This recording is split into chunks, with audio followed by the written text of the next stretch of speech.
সুপ্রিয় দর্শক, আমি মোর্শেদুল ইসলাম স্বাগত জানাচ্ছি সম্পাদকীয়তে। আমাদের আজকের আলোচনার বিষয় চলচ্চিত্রে মুক্তিযুদ্ধ। আর এ নিয়ে আমাদের সাথে আলোচনা করার জন্য উপস্থিত রয়েছেন নাসিরুদ্দিন ইউসুফ, মুক্তিযোদ্ধা, চলচ্চিত্র নির্মাতা ও সাংস্কৃতিক ব্যক্তিত্ব; মানজারে হাসিন মুরাদ, চলচ্চিত্র নির্মাতা; এবং মোস্তফা সরোয়ার ফারুকী, চলচ্চিত্র নির্মাতা। প্রিয় দর্শক, আপনাদের জানিয়ে দিই, আপনারা ইচ্ছে করলে আমাদের সাথে সরাসরি এই আলোচনায় অংশ নিতে পারবেন। আমাদেরকে ফোন করতে পারবেন যেই নাম্বারগুলো টেলিভিশনের পর্দায় দেখা যাবে সেই নাম্বারে। এছাড়া আপনারা SMS-এর মাধ্যমেও আপনাদের মন্তব্য পাঠাতে পারেন। তা আমরা আলোচনায় যাবার আগে একটু দেখে নেব এই মুহূর্তের সর্বশেষ শিরোনামগুলো। পৌরসভা নির্বাচনের মনোনয়নপত্র যাচাই বাছাইয়ে বাদ পড়ছেন অনেকে, সেনা মোতায়েন কমিশনের এখতিয়ার, জানালেন স্বরাষ্ট্রমন্ত্রী।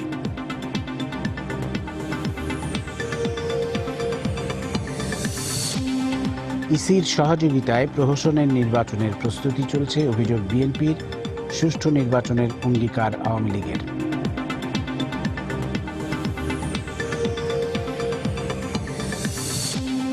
একাত্তরে গণহত্যার মূল হোতা 195 পাকিস্তানি সেনা কর্মকর্তাকে বিচারের আওতায় আনার চিন্তাভাবনা, এই ট্রাইব্যুনালেই বিচার সম্ভব, জানালো প্রসিকিউশন। ইসলাম কখনো হত্যাকাণ্ড সমর্থন করে না, আলেমদের সঙ্গে পুলিশের ঊর্ধ্বতন কর্মকর্তাদের মত বিনিময়, নাশকতাকারীদের বিরুদ্ধে সোচ্চার হওয়ার আহ্বান।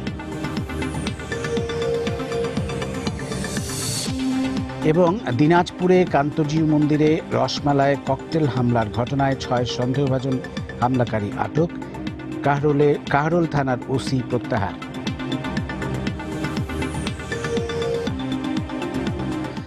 আমরা এবার চলে আসব মুক্তিযুদ্ধের চলচ্চিত্র নিয়ে। আজ বিজয়ের মাসে আমরা কথা বলবো আমাদের মুক্তিযুদ্ধের চলচ্চিত্র কতটুকু নির্মিত হয়েছে, কতটুকু প্রত্যাশা পূরণ হয়েছে বা কতটুকু হয়নি, এই বিষয়গুলো নিয়ে। আমি প্রথমেই আসবো নাসিরুদ্দিন ইউসুফ আপনার কাছে। মুক্তিযুদ্ধের চলচ্চিত্র নিয়ে নানা রকম কথাবার্তা হয়।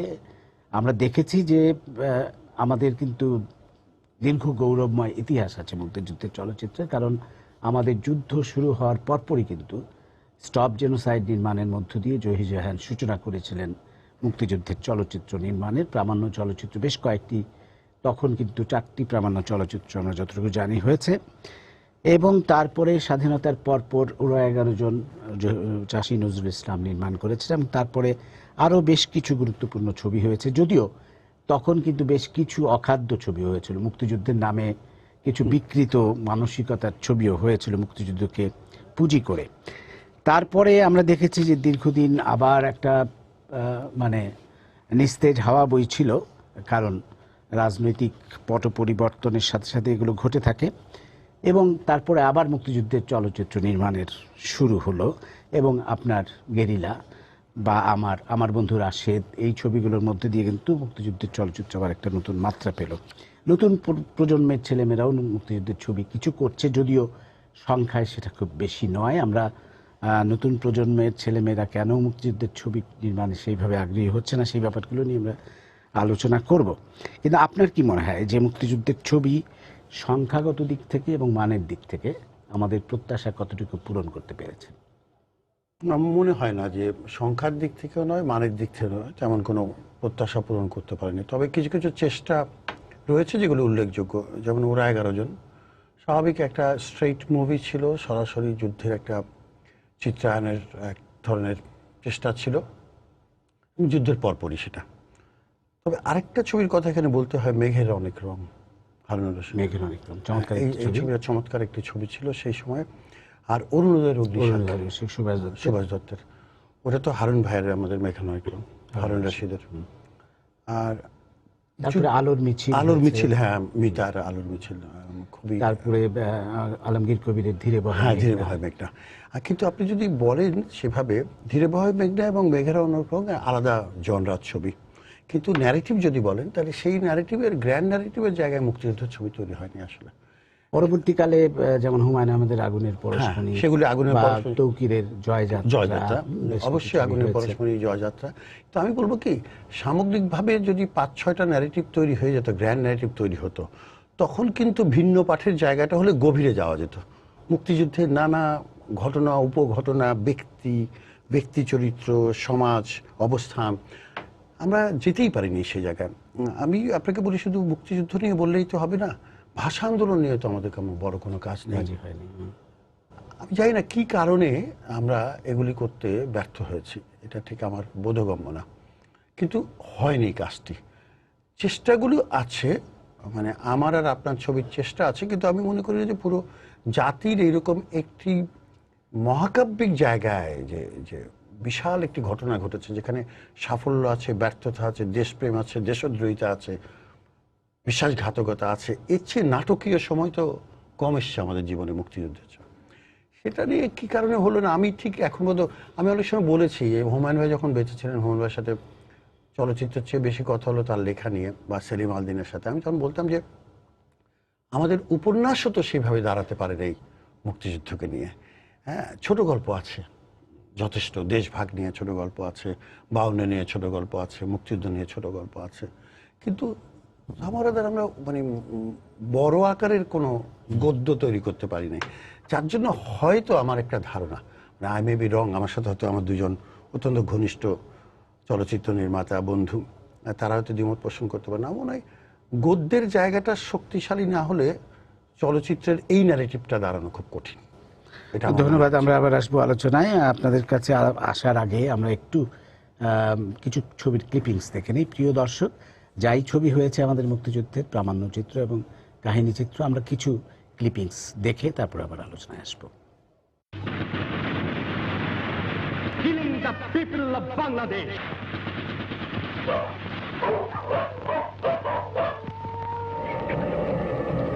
সব সাবধান, মিলিটারি আমাকে গ্রামে আয় করছে, আমাকে বাড়িঘর সব শেষ।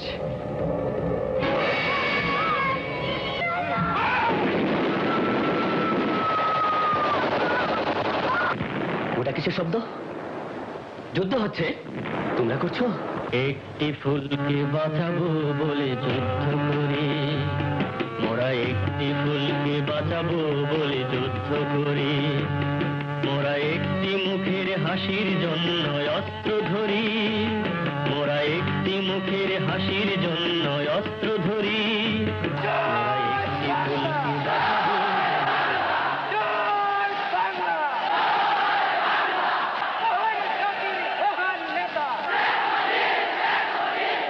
লক্ষ লক্ষ মানুষ আসছে, তারা আসছে বসত বাটি ছেড়ে, প্রিয় স্বদেশ ভূমি ছেড়ে। তারা আসছে আশা স্বপ্ন সব পিছনে ফেলে। কেন, আমি নিজেকে প্রশ্ন করি। তারা নিজের পছন্দ মতো কাউকে ভোট দিয়েছিল বলে? I will not be a party to it. এখন We will fight. We'll go back and fight. My country hearkens for me. Why should I waste my time here in the Security Council?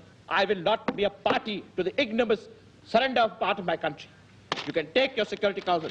Here you are. I'm going. মারতে হবে চলো রে নাও ধাইয়া, পার পশুদের মারতে হবে চলো রে নাও ধাইয়া, নৌকায় এবার চলে মোদের যুদ্ধের সামান লইয়া, নৌকায় এবার চলে মোদের যুদ্ধের সামান লইয়া। জাতীয় পরিষদের অধিবেশন বসার বন্ধুর কথায়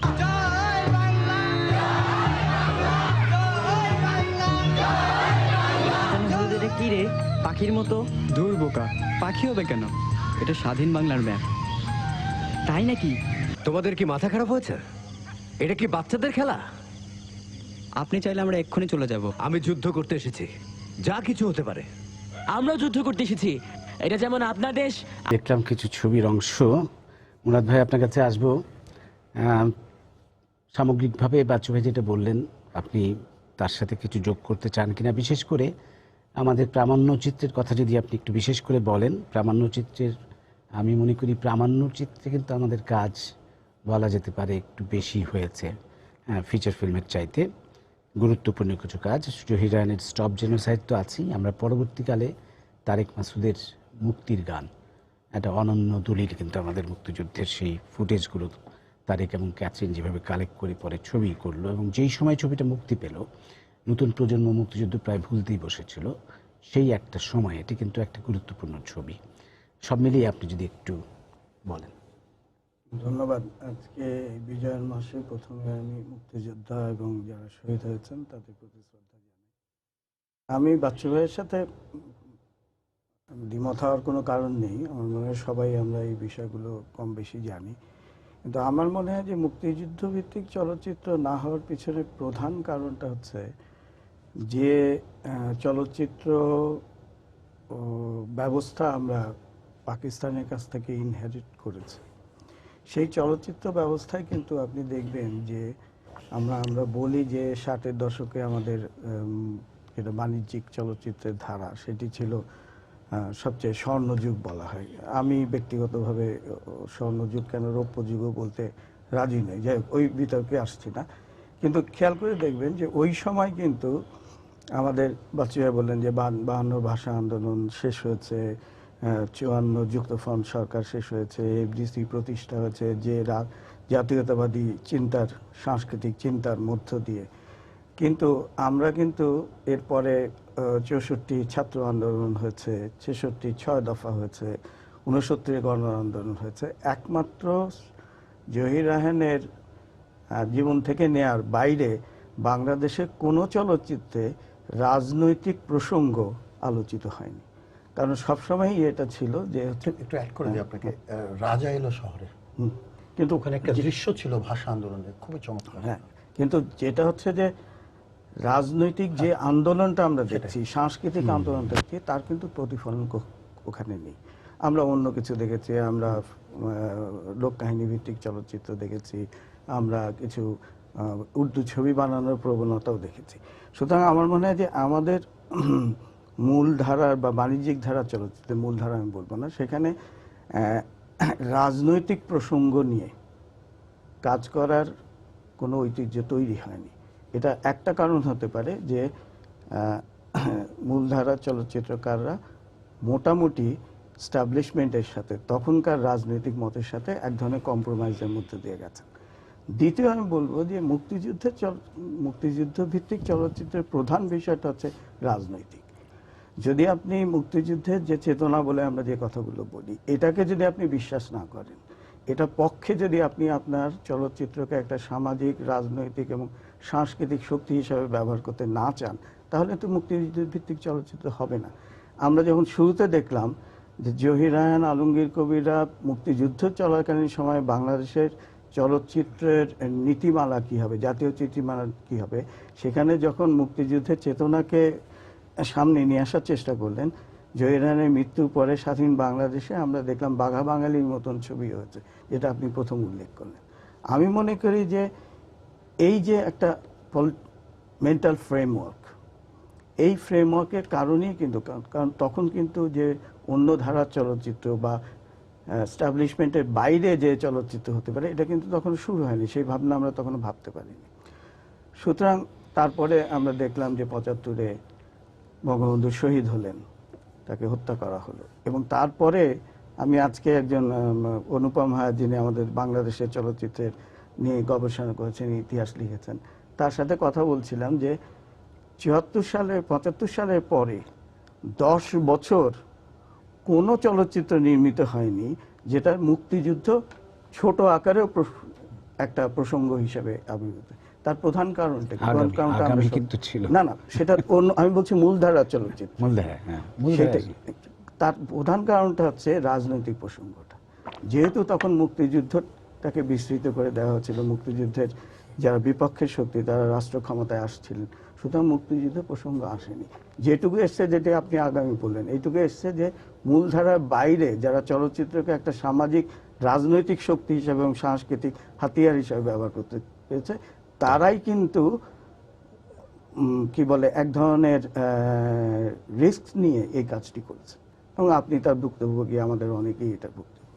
সুতরাং আমি যেটা বলতে চাই সেটা হচ্ছে যে মুক্তিযুদ্ধ ভিত্তিক চলচ্চিত্র আমাদের দেশে যেহেতু মুক্তিযুদ্ধকে একটা প্রশ্নবিদ্ধ করার বারবার চেষ্টা হয়েছে, এবং এটার একটা সামাজিক ভিত্তি কিছু আমাদের দেশের যারা মুক্তিযুদ্ধের চেতনার বিপক্ষে তারা যেহেতু করেছে, তারা ক্ষমতায় এসছে, সুতরাং সব মিলে একটা পরিবেশ সৃষ্টি হয়েছে যেখানে সাধারণ চলচ্চিত্রকার যে চলচ্চিত্রটা নির্মাণ করতে চান মুক্তিযুদ্ধ ভিত্তিক, কিন্তু তিনি জানেন যে এটা সরকারি রোষানলে পড়তে পারেন, বিপক্ষ রাজনৈতিক পক্ষের রোষানলে পড়তে পারেন, সুতরাং তিনি এই উদ্যোগটি নেননি। তারপরে যেটুকু চলচ্চিত্র নির্মিত হয়েছে সেগুলো হচ্ছে যখন কিছুটা হলেও গণতন্ত্রায়নের প্রক্রিয়া শুরু হলো 91 পর থেকে যদি কিছু বলি। আরেকটা আমার মনে হয় যে আরেকটা গুরুত্বপূর্ণ, সেটা হচ্ছে আমরা যেভাবেই বলি না কেন, যদি আমরা মুক্তিযুদ্ধ ভিত্তিক চলচ্চিত্র 75-এর আগে বলি, দুটো চলচ্চিত্রকে আমাদের গ্রহণ করতে হবে। একটি হচ্ছে বাচ্চু ভাই বললেন যে ওরা 11 জন, ওরা 11 জনের গল্পের তেমন মাহাত্ম্য নেই, কিন্তু যেটি আছে সেটি হচ্ছে বাস্তবতার একটা প্রতিফলন আছে। তার একটা কারণ হচ্ছে যে ওটা এমন সময় নির্মিত হয়েছিল যখন উপাদানগুলো ছিল, মুক্তিযোদ্ধাদের ছিলেন যে প্রপস বলি বা আমরা যে সমস্ত সত্যিকারের অস্ত্র ব্যবহার করা, এবং একটা প্রত্যক্ষ অভিজ্ঞতা ফলপ্রসূ ছিল ছবিটি। তার ফলে অন্তত এর অ্যাকশন সিকোয়েন্সগুলো অনেক বেশি বাস্তবসম্মত। আরেকটি খুব গুরুত্বপূর্ণ আমার মনে হয় যে এটি বাংলাদেশের ইতিহাসে অন্যতম গুরুত্বপূর্ণ রাজনৈতিক চলচ্চিত্র, কিন্তু যেটিকে তেমনভাবে আমরা বিশ্লেষণ করিনি, সেটি হচ্ছে ধীরে ভয় মেঘনা। বাংলাদেশের সাথে আমাদের পার্শ্ববর্তী বৃহৎ রাষ্ট্র ভারতের সম্পর্ক স্বাধীন বাংলাদেশের কি হবে, এবং সেখানে আমরা যারা আমাদেরকে মুক্তিযুদ্ধে সহায়তা করেছে তাদের কতটুকু স্পেস দেব, এবং তার যে আইডিওলজি, সেই আইডিওলজির সাথে ভারতের কি সংঘাতপূর্ণ পরিস্থিতি তৈরি হবে কিনা, একটু সংক্ষেপে। এই জিনিসটা কিন্তু বাংলাদেশে এখন পর্যন্ত কোনো চলচ্চিত্র আলোচিত হয়নি। সুতরাং আমার মনে হয় দুটো জিনিস, একটা হচ্ছে রাজনৈতিক প্রসঙ্গ, যদি এই বিষয়টা ফয়সালা না হয় তাহলে সাহসী চলচ্চিত্রকার ছাড়া এটি হবে না, কারণ এর ব্যাকল্যাশ যেটা হবে সেটি সহ্য করার ক্ষমতা থাকতে হবে। দ্বিতীয় হচ্ছে যে উপাদানগত জিনিসগুলোকে এমনভাবে পরিকল্পিতভাবে ধ্বংস করে দেওয়া হচ্ছে যে কাহিনী চিত্র যদি তৈরি করতে চান, এমনকি প্রামাণ্য চিত্র তৈরি করতে চান, তাকে বিশ্বাসযোগ্য তৈরি করাটা খুব কঠিন। ধন্যবাদ। পরে আবার আসবো আপনার কাছে। ফারুকের কাছে আসার আগে আমাদের সাথে একজন দর্শক আছে ফোনে, আমরা ফোনটা নিয়ে নিই। প্রিয় দর্শক, আপনার পরিচয়টা দিয়ে প্রশ্নটা করুন। জি, আসসালামু আলাইকুম। ওয়ালাইকুম সালাম। জি, আমি মানিকগঞ্জ থেকে অ্যাডভোকেট আসাদুজ্জামান মাসুদ বলছি। বলুন। জি, আমি দেখছি কেউ ব্যক্তিগত দায়বদ্ধতা থেকে এই মুক্তিযুদ্ধ বিষয়ক চলচ্চিত্র নির্মাণ করেন নাই। আমাদের চলচ্চিত্র নির্মাতারাই এই সরকারের মুখামুখি হয়ে থাকেন, কখন অনুদানের টাকা পাবেন অথবা কখন অনুদান নিয়ে মুক্তিযুদ্ধ বিষয়ক চলচ্চিত্র তৈরি করবেন। আমরা কি নিজেরা যারা আছি তারা কি ব্যক্তিগত দায়বদ্ধতা থেকে মুক্তিযুদ্ধ ভিত্তিক চলচ্চিত্র নির্মাণ করতে পারি না? ধন্যবাদ, ধন্যবাদ, ধন্যবাদ। এই দর্শকের প্রশ্নে আমরা পরে আসব। অনুদানের টাকাই কেন শুধু মুক্তিযুদ্ধের ছবি হবে, এটি একটি বড় প্রশ্ন। তার আগে আমরা মোস্তফা সরোয়ার ফারুকীর কাছে যাব। ফারুকী কিন্তু এই আমাদের চারজনের মধ্যে মুক্তিযুদ্ধের পরের প্রজন্ম, আমরা যদি বলি জন্ম মুক্তিযুদ্ধের পরে, আমরা তিনজনই কিন্তু বাচ্চু ভাই সরাসরি মুক্তিযোদ্ধা, এবং তার ছবিতে কিন্তু সেই ছাপটা আছে, তার 71 যিশু বা গেরিলাতে সেই ছাপটা আছে যে সরাসরি মুক্তিযোদ্ধা একজন নির্মাতা। আর আমরা মানে আমি ব্যক্তিগতভাবে যদি বলি, আমি মুক্তিযুদ্ধের সময় আমার বয়স ছিল 13, ক্লাস 8-এ পড়তাম, এবং তখনই কিন্তু আমি মিছিলে যেতাম। আমি বঙ্গবন্ধুর 7ই মার্চের ভাষণ মাঠে বসে শুনেছি। মুক্তিযুদ্ধের সময় আমি কিছু পরোক্ষ ভূমিকা আমার ছিল, সরাসরি যুদ্ধে না গেলেও, এবং সেটা কিন্তু আমার বন্ধুরা আশের ছবিতে কিছুটা প্রতিফলিত হয়েছে। তো ফারুকীর ক্ষেত্রে যেটা একেবারেই মুক্তিযুদ্ধের পরে জন্ম নেয়া, সেই ক্ষেত্রে মুক্তিযুদ্ধকে একটা নির্মোহ দৃষ্টিতে দেখার সুযোগ এই প্রজন্মের কিন্তু হয়েছে। এবং ফারুকীর যে দুটো ছবি, ঠিক টেলিফিল্ম যদিও, স্পার্টাকাস 71 এবং পরের ছবিটা ছিল এমন দেশটি কোথাও খুঁজে পাবো না তুমি, সেই ছবিগুলোতে আমরা কিন্তু একটু মুক্তিযুদ্ধের ভিন্ন আঙ্গিক বা ভিন্ন দৃষ্টিতে মুক্তিযুদ্ধকে দেখার একটা চেষ্টা পরিলক্ষিত হয়েছে। তো নতুন প্রজন্মের ছেলে মেয়েদের কাছে আসলে মুক্তিযুদ্ধটা কেমন, বা কেন তারা বা মুক্তিযুদ্ধের ছবি বানাতে সেইভাবে আগ্রহী হচ্ছে না?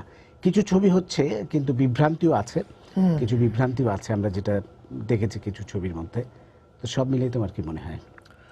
প্রথম কথা হচ্ছে একটা জায়গা বোধহয় খুবই পরিষ্কার যে পুরনো প্রজন্ম এবং নতুন প্রজন্ম, দুই প্রজন্ম একটা জায়গাতে মুক্তিযুদ্ধের আবেগের বেলায় কিন্তু সবাই একাট্টা। এমনকি আমাদেরও পরের প্রজন্ম যারা বড় হচ্ছে এখন, এদের সঙ্গেও আমি ফেসবুক সূত্রে, এখন তো ফেসবুক আবার ব্যান করে রাখা হয়েছে, তো ফেসবুক সূত্রে যতখানি ওদের সঙ্গে যোগাযোগ হয়, যেটা বুঝতে পারি যে এই মুক্তিযুদ্ধের আবেগের বেলায় আমার মনে হয় না কোনো কমতি ঘটেছে। আমার মনে হয় আবেগটা আরও সলিডিফাইড হয়েছে এবং অনেক বেশি যৌক্তিক জায়গা থেকে তারা দেখছে, দেশটাকে ভালোবাসছে, এবং এখানে কোনো ঘাটতি আমি দেখি না। আমাদের নতুন প্রজন্ম মুক্তিযুদ্ধের ছবি বানানোর ক্ষেত্রে আগ্রহ কম কেন তুলনামূলকভাবে, যদি এটাকে আমরা কম বলি আর কি? এটা দুইটা কারণ হতে পারে। একটা হতে পারে যে ধরেন মুক্তিযুদ্ধের উপর ছবি তো দুই রকম হওয়া স্বাভাবিক। আপনি সারা পৃথিবীর যুদ্ধের ছবি দেখলেই এই প্যাটার্নটা লক্ষণীয়, সেটা হলোকাস্ট ছবি হোক, সেকেন্ড ওয়ার্ল্ড ওয়ার নিয়ে হোক, যেটা নিয়ে হোক। একটা হচ্ছে কিছু ছবিতে অ্যাকশন ফিল্মের থ্রিল থাকে, আপনি ছবিটা দেখলে পরে যে কোনো অ্যাকশনের একটা থ্রিল আছে, সেটা সে স্ট্রাকচারটা এমনভাবে বানায় যে আপনি অ্যাকশন ফিল্মের থ্রিলটা পাবেন। এটা এক ধরনের ছবি। আর আরেক ধরনের ছবি আছে যেখানে যুদ্ধের আগুনের চেয়ে উত্তাপটা বেশি দেখায়, এই যুদ্ধের হিরোইজমের চাইতে, ব্রেভারির চাইতে এর আড়ালে, ব্রেভারি এগুলো তো হচ্ছে আসলে খুবই উপরের লেয়ারের জিনিস। এর ভিতরের লেয়ারে মানুষের ভয়, ভীতি, স্বার্থপরতা, কাপুরুষতা, এই যে অদ্ভুত অদ্ভুত অজস্র গল্প আছে মানুষের জীবনে, লেয়ারগুলো আছে, এগুলো নিয়ে খুব কাজ করা হয়। এই যে ডিফারেন্ট হিউম্যান কন্ডিশন এক্সপ্লোর করা, এটা এই দুই ধরনের ছবি হয়। আর এখন আমাদের প্রজন্মের সামনে আমি যে চ্যালেঞ্জটা মনে করি সেটা হচ্ছে, একটা হচ্ছে যে আমাদের যত বেশিরভাগ ছবি আছে, ধরেন আমরা যদি দেখাই যে মুক্তিযোদ্ধারা বীরত্বের সঙ্গে যুদ্ধ করছে, শত্রুদেরকে খতম করছে এবং আমরা দেশ স্বাধীন করছি, it's a known narrative, it's grand narrative, এটা আমরা সবাই জানি। বঙ্গবন্ধু স্বাধীন মার্চের ভাষণ দিয়েছিলেন এবং তাতে আমরা উদ্বুদ্ধ হয়েছিলাম মুক্তিযুদ্ধের জন্য। এরপর পাকিস্তানের ঝাঁপিয়ে পড়েছে, আমরা প্রতিরোধ করেছি, ভারত আমাদেরকে সাহায্য করেছে, আমরা পাল্টা আঘাত করেছি। ফলে এটা গ্র্যান্ড ন্যারেটিভ, এটার মধ্যে আর নতুন এক্সপ্লোরেশনের আনন্দ নাই। ফলে আমার ধারণা ফিল্ম মেকারের জন্য এখানে আবিষ্কারের নতুন জায়গাটা নাই, যদি শুধু গ্র্যান্ড ন্যারেটিভটাই বলতে হয় ছবিতে। এমনকি দর্শকের জন্য বোধহয় এখানে নতুন আবিষ্কারের জায়গাটা কম। আমার যেটা মনে হয় যে আমাদের এখন সময় এসছে, আমার মনে হয় নতুন প্রজন্ম একটু থিতু হচ্ছে, একটু সময় নিচ্ছে। আমি নিশ্চিত নতুন প্রজন্ম পুরনো প্রজন্মের মতোই বাংলাদেশটাকে ভালোবাসে, এবং আমি নিশ্চিত তারা মুক্তিযুদ্ধের সেই অজানা গল্পগুলো এক্সপ্লোর করবে। যেমন সাহিত্যের ক্ষেত্রে আমি বলতে পারি যে একটা খুবই ডিফারেন্ট ন্যারেটিভ এক্সপ্লোর করেছে আনিসুল হক মা উপন্যাসের মধ্যে। It's a very different, very personal story. এটা ঠিক গ্র্যান্ড ন্যারেটিভের অংশ না, ইটস এ ভেরি সাব ন্যারেটিভের একটা পার্ট, কিন্তু সো স্ট্রং। মানে আপনি গল্পটা পড়তে গেলে দেখলেন যে আপনি you can't hold your emotion, it's very difficult, যে আপনার কান্না পাবেই। এই জিনিসটা আমার মনে হয় সিনেমার ক্ষেত্রে এখনকার সময়ে একটু কঠিন হয়ে উঠছে। আমি যদি একটু উদাহরণ দিয়ে বলি, আমি 2009-10 দিকে বোধহয় স্পার্টাকাস 71 বানাচ্ছিলাম। তো তখন আমি প্রায়শই বাচ্চু ভাইকে ফোন দিতাম তখনকার ডিটেল জানার জন্যে। I wanted to be clear about the detail, যে কীভাবে যুদ্ধ হইতো বা কী হয়েছিল, অবরুদ্ধ নগরীতে যারা ছিল তাদের অবস্থা কী ছিল। তো তখন আমার বাচ্চু ভাইকে ফোন দেওয়া ছাড়া আমার একটা বড় রিসোর্স বুক হিসেবে আমি ব্যবহার করেছিলাম জাহানারা ইমামের 71-এর দিনগুলি। আপনি যদি সেই বইটা পড়েন, খেয়াল করেন, এটার অসম্ভব অন্যরকম বই। মানে এই গ্র্যান্ড ন্যারেটিভের দেখেন, রাজনৈতিক বক্তব্য অলওয়েজ গ্র্যান্ড ন্যারেটিভ নিয়ে থাকবে, পত্রিকার পাতায় গ্র্যান্ড ন্যারেটিভ থাকবে। শিল্পীর কাজ কিন্তু আসলে মানে যেগুলা পেরিফেরিতে আছে ওই গল্পগুলো বের করে নিয়ে আসা। 71-এর দিনগুলো আমার ধারণা গ্র্যান্ড ন্যারেটিভের বাইরে একটা উপন্যাস। আপনি খেয়াল করবেন সেখানে এরকম জিনিস আছে, রুমিকে যখন ধরে নিয়ে গেছে, জাহানারা ইমাম সম্বন্ধে আমাদের পারসেপশন কি? পারসেপশন হচ্ছে ধর্মনিরপেক্ষ একজন মানুষ, মানুষের অধিকারে বিশ্বাস করে, স্বাধীন মুক্তিযুদ্ধের চেতনায় বিশ্বাসী। উনি মাজারে সিন্নি দিয়েছিলেন। মানে মানুষ যখন এটা কিন্তু গ্র্যান্ড ন্যারেটিভের সঙ্গে সংঘাতপূর্ণ। মানে জাহানারা ইমামের যে পারসেপশন আমরা এঁকেছি তার সঙ্গে এটা যায় না, বাট ইটস এ রিয়ালিটি। এখন আমি যখন ওই ছবিটা টেলিফিল্মটা বানাচ্ছিলাম, তখন আমার সামনে এই সংকটগুলো উপস্থিত হয়েছিল যে আমি কি আসলে এখানে সৎ হবো? আমি আমার বাবাকে দেখেছি, আমার বাবা ভীষণ ভীতু, আমার কাকারা গেছে যুদ্ধে, আমার বাবা ভীতু মানুষ, সে যুদ্ধে যেতে পারেনি। ফলে আমি তখন জন্ম হয়নি, কিন্তু আমি পরে তো বড় হয়ে গল্পগুলো শুনেছি যে সে কেন ভয় পেত। এগুলোর সঙ্গে আমি জাহানারা ইমামের মতো সাহসী মানুষও কীভাবে সিন্নি দিতে চলে গেলেন, এই ঘটনাগুলোকে আমি মেলানোর চেষ্টা করেছি। এখন আপনি যদি স্পার্টাকাস 71 দেখেন বা এমনকি এমন দেশটিও দেখেন, আপনি দেখবেন যে এখানে অবশ্যই যুদ্ধের গল্প আছে, বীরত্বের গল্প আছে, দুই ছেলে যুদ্ধে চলে গেছে, কিন্তু একই সঙ্গে বাবাটার ভীরুতার গল্প আছে, বাবাটার কাপুরুষতার গল্প আছে, এবং এটা আমাদের এই জীবনেরই অংশ। এবং এটাকে বাদ দিয়ে কখনো আসলে আমাদের মুক্তিযুদ্ধের যে আমরা মহৎ শিল্পকর্ম আঁকতে চাচ্ছি, আমাদের জীবনের এই গল্পগুলো বাদ দিলে সেটা আসলে আঁকা যাবে কিনা আমার সন্দেহ আছে। তো সেটা আমরা 2009-এ বানাতে পেরেছি। আমার কেন যেন মনে হয় যে এখন পরিস্থিতিটা একটু সংঘাতপূর্ণ। আমার ধারণা, আমি মানে কি বলে বিশ্লেষণে যাব না, কিন্তু যে কোনো কারণে হোক গত কিছুদিন এই যে যুদ্ধাপরাধীদের বিচারকে কেন্দ্র করে যেটা একটা পাল্টা মুভমেন্ট তৈরি হলো, ধর্মকে জাতীয়তাবাদের মুখোমুখি দাঁড় করিয়ে দেওয়া হলো। এখানে আমাদের জাতীয়তাবাদের পক্ষে যারা আছেন তারাও ভুল করেছেন, তারা ধর্মের সঙ্গে লড়াইটা অ্যাভয়েড করার রাস্তাটা পরিষ্কার জানেননি। আমার ধারণা শেখ হাসিনা এ বিষয়ে অনেক পারঙ্গম মানে মানুষ ছিলেন। ওনার অনেকগুলো আমি কার্যক্রম দেখেছি যেটা উনি যুদ্ধটাকে এড়াতে চেয়েছিলেন, আমরা অনেকে এড়াতে পারিনি। এখন এই যুদ্ধটার কেন হয়েছে এই বিশ্লেষণে যাচ্ছে না, কিন্তু ঘটনাটা যেটা ঘটেছে সেটা হচ্ছে এই মুহূর্তে যদি আমাকে স্পার্টাকাস 71 বানাতে বলা হয় আমি কিন্তু সাহস করব না, কারণ এখন একদম চরম সংঘাতপূর্ণ একটা পরিস্থিতি তৈরি হয়েছে। এমনকি এই মুহূর্তে যদি আপনি আমাকে টেলিভিশনও বানাতে বলেন যেখানে ধর্ম নিয়ে আমার কিছু বক্তব্য আছে, আমি সেটাও বানাতে এখন সাহস করব না। ফলে আমার মনে হয় এই উত্তাপটা, এই সংঘাতটা, যেহেতু এখন একটা বিচার হচ্ছে, একটা সংঘাতপূর্ণ পরিস্থিতি তৈরি হচ্ছে, যারা বিচারের মুখোমুখি হচ্ছে তাদের অপরাধের কারণে তারা সংক্ষুব্ধ, খুবই স্বাভাবিক কারণে। পাকিস্তানের আপনি রিয়াকশন দেখলে বুঝতে পারছেন, তারা এখন বলা শুরু করেছে কোনো যুদ্ধাপরাধী নাকি হয়নি, কিন্তু আবার বলছে যে ক্লেমেন্সি দেখানো হয়েছে। তো যদি অপরাধ না করে তাহলে দয়াটা কেন দেখানো হয়েছে তাদেরকে, এটা আমি ঠিক বুঝতে পারছি না। ফলে আমার বিশ্বাস এই উত্তাপটা থেমে গেলে আমাদের প্রজন্ম অবশ্যই মুক্তিযুদ্ধটাকে বিশ্লেষণ করবে, এবং আমার বিশ্বাস তারা সিনেমায় গ্র্যান্ড ন্যারেটিভের বাইরে ওই সব ছোট ছোট মানুষের জীবনের গল্পগুলো নিয়ে আসবে, যেখানে আমাদের মুক্তিযুদ্ধ আরো বর্ণাঢ্য, আরো মহৎ, আরো বড় হয়ে উঠবে আমার বিশ্বাস। ধন্যবাদ। মুরাদ ভাই, একটা ছবি কিন্তু আমার একটি ছবি মুক্তি পাচ্ছে 11ই ডিসেম্বর, অনিল বাগচির একদিন, হুমায়ুন আহমেদের একটি উপন্যাস অবলম্বনে মুক্তিযুদ্ধের ছবি, যেটি কিন্তু মুক্তিযুদ্ধের ঠিক গ্র্যান্ড ন্যারেটিভকে স্পর্শ করে, অন্যভাবে মুক্তিযুদ্ধের গল্প বলার চেষ্টা। আপনি ছবিটা দেখেছেন, এই তিনজনের মধ্যে আর কেউ দেখেনি। আপনি একটু কি বলবেন যে আপনার কি মনে হয় যে এই ছবিটি কি কোনো নতুন মাত্রা যোগ করতে পারবেন? প্রথমত ফারুকি যেগুলো বললো সেটার সাথে আমার একটু দ্বিমত আছে, কারণ আমি প্রথমেই বোধহয় বলার চেষ্টা করেছি যে গ্র্যান্ড ন্যারেটিভ বলে যেটা বলা হচ্ছে, এই গ্র্যান্ড ন্যারেটিভটা খুব স্পষ্ট না মানুষের কাছে। সুতরাং গ্র্যান্ড ন্যারেটিভ যদি স্পষ্ট হতো তাহলে আজকে যে যুদ্ধাপরাধীদের বিচার এবং তার পক্ষে বিপক্ষে যে ব্যাপারটা হতো এটা হতো না। সুতরাং গ্র্যান্ড ন্যারেটিভটা কোনো একরৈখিক ব্যাপার না, এটারও নানা পক্ষ আছে। সুতরাং গ্র্যান্ড ন্যারেটিভটাই একটা ছবির জন্য গুরুত্বপূর্ণ হবে কি হবে না এটা নিশ্চয়ই নির্মাতার সিদ্ধান্তের ব্যাপার। কিন্তু গ্র্যান্ড ন্যারেটিভটা যেহেতু গোলমেলে আছে বা গোলমেলে করানো হয়েছে, সেই কারণেই সমস্যাটা তৈরি হয়েছে। আপনি যে ছবিটা বললেন সেই সাথে আমি আরেকটা নতুন ছবির কথা বলবো, যে ফারুকি যেটা বলেছে যে হ্যাঁ ঠিক আছে, এর বাইরেও যুদ্ধ, সম্মুখ যুদ্ধ, সরাসরি যুদ্ধ, বড় বড় যে ঘটনাগুলো, এর বাইরেও মানুষের জীবন 9 মাস চলেছে। সেই জীবনের নানা গল্প আছে, যে গল্পগুলো হয়তো অতটা বীরত্বের না, কিন্তু সেই গল্পগুলো মানুষের জীবনকে প্রভাবিত করেছে এবং মানুষের জীবনকে নানাভাবে নেগেটিভ অর্থে প্রভাবিত করেছে, পজিটিভ অর্থে প্রভাবিত করেছে।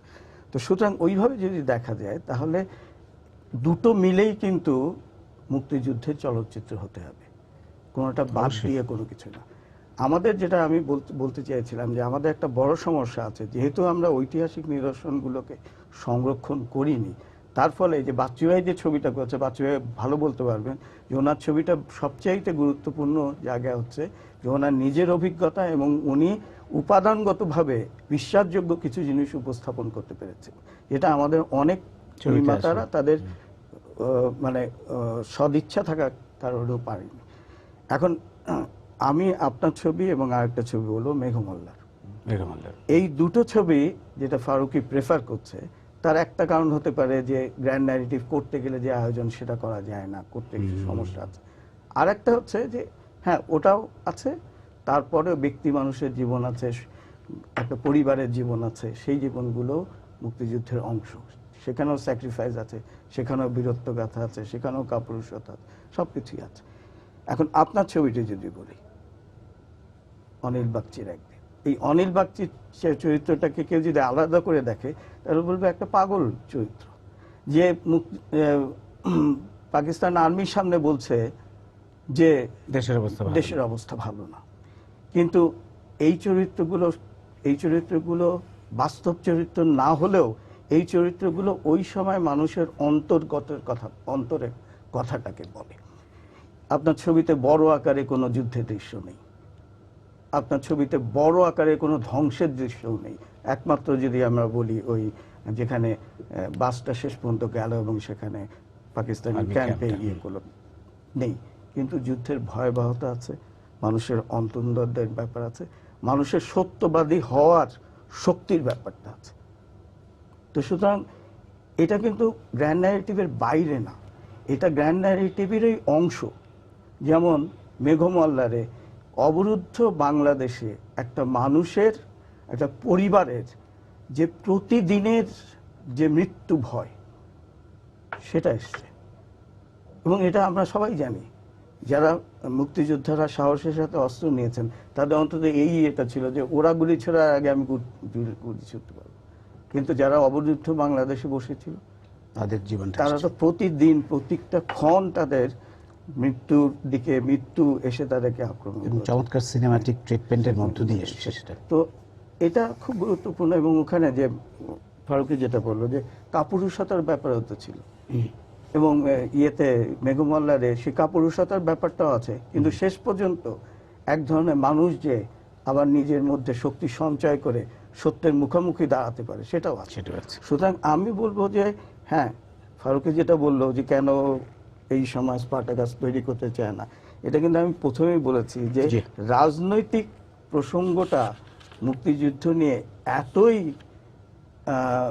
বিতর্কিত করে তোলা হয়েছে এবং সেটাকে এমন একটা পর্যায়ে এখন নিয়ে যাওয়া হয়েছে যে কোনো চলচ্চিত্রকারের মুক্তিযুদ্ধ ভিত্তিক একটা সৎ চলচ্চিত্র নির্মাণ, ইতিহাস নিষ্ঠ সৎ চলচ্চিত্র নির্মাণই তার জন্য হুমকি এবং চ্যালেঞ্জ।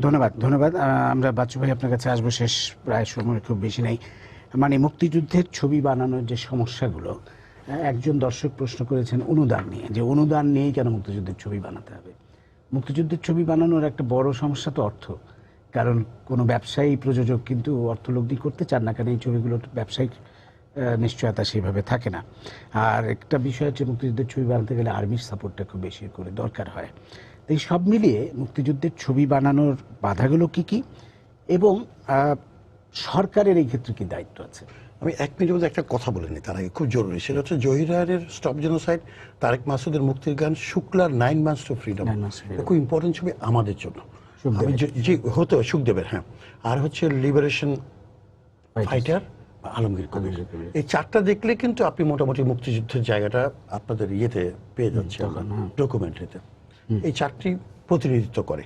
আর এইখানে যে কথাটি বলেন উনি মেঘমালার, তো অবশ্যই তার সাথে মাটির ময়নাটা, মাটির ময়না আমরা যদিও সরাসরি মুক্তিযুদ্ধ কিন্তু মুক্তিযুদ্ধের পটভূমিতে আমরা তো সেভাবেই দেখবো। আমি ফারুকের কথার উত্তরে একটা কথা বলবো, আমি যে গ্র্যান্ড ন্যারেটিভটার কথা বলছি সেই ন্যারেটিভটাও কিন্তু দাঁড় করাতে পারে নাই, আমরা পারিনি, আমরা চেষ্টাও করি নাই, পারিও নাই, এটা আমাদের ব্যর্থতা। কিন্তু আমি পাশাপাশি এই কথাও বলি যে ব্যক্তির সাফল্য, ব্যর্থতা, বেদনার জায়গাটাও আসা উচিত। সেই জায়গায় সে মেঘমাল্লার অথবা মাটির ময়না দাঁড়িয়ে যায়, অথবা ধীরে বহে মেঘনাও দাঁড়িয়ে যায়।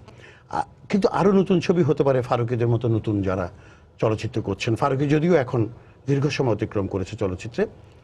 আমি এটা মনে করি যে যেটা ঘটনাটা যেটা ঘটেছে বলে আমার ধারণা, সেটা হচ্ছে যে মানে ঘটনাকে অতিক্রম করা, কালকে অতিক্রম করা, সময়টাকে অতিক্রম যদি করতে পারে তাহলে হয়তো ছবিটা মানবিক হতে পারতো, সার্বজনীন হতে পারতো। সেটার একটা অভাব আছে আমাদের। আর একটি ব্যাপার না বললেই নয়, সেটা যেটা আপনি বললেন, দর্শকও জিজ্ঞেস করেছেন, সেটা হচ্ছে খুব জরুরি যে আসলে এক নম্বর হচ্ছে সরকারি সাহায্য ছাড়া মুক্তিযুদ্ধের ছবি করা খুব কঠিন যদি আপনি গ্র্যান্ড ন্যারেটিভ করেন। ব্যক্তিগত জায়গা থেকে ব্যক্তির সুখ দুঃখ যেটা খুবই ইম্পর্টেন্ট যুদ্ধের সময়, সেটির জন্য আপনি করতে পারেন। আর মুক্তিযোদ্ধারা সব সাহসী ছিল, ভয় পায়নি, এটাও ঠিক না। আরেকটু হচ্ছে পয়সার দরকার। সরকারি অনুদানের উপর আমরা নির্ভর করি না, আমরা অনেকেই এখানে আছি যারা নিজের পকেটে পয়সা দিয়ে যুদ্ধের ছবিও তৈরি করেছে। ধন্যবাদ হচ্ছে আমাদের শেষ করতে আজকে আপনাদের অসংখ্য ধন্যবাদ। আমরা আশা করব আমরা হয়তো অনেক কিছুই পারিনি, কিন্তু আমাদের পরবর্তী প্রজন্ম মুক্তিযুদ্ধ নিয়ে সত্যিকারের মহৎ চলচ্চিত্রটি তৈরি করবে। আমরা সেই দিনের অপেক্ষায় রইলাম। আপনাদের অসংখ্য ধন্যবাদ প্রিয় দর্শক, সবাইকে শুভেচ্ছা জানিয়ে শেষ করছি আজকের সম্পাদকীয়। আগামীকাল আবারও দেখা হবে রাত 10টায়। দেখার আমন্ত্রণ রইল। শুভরাত্রি।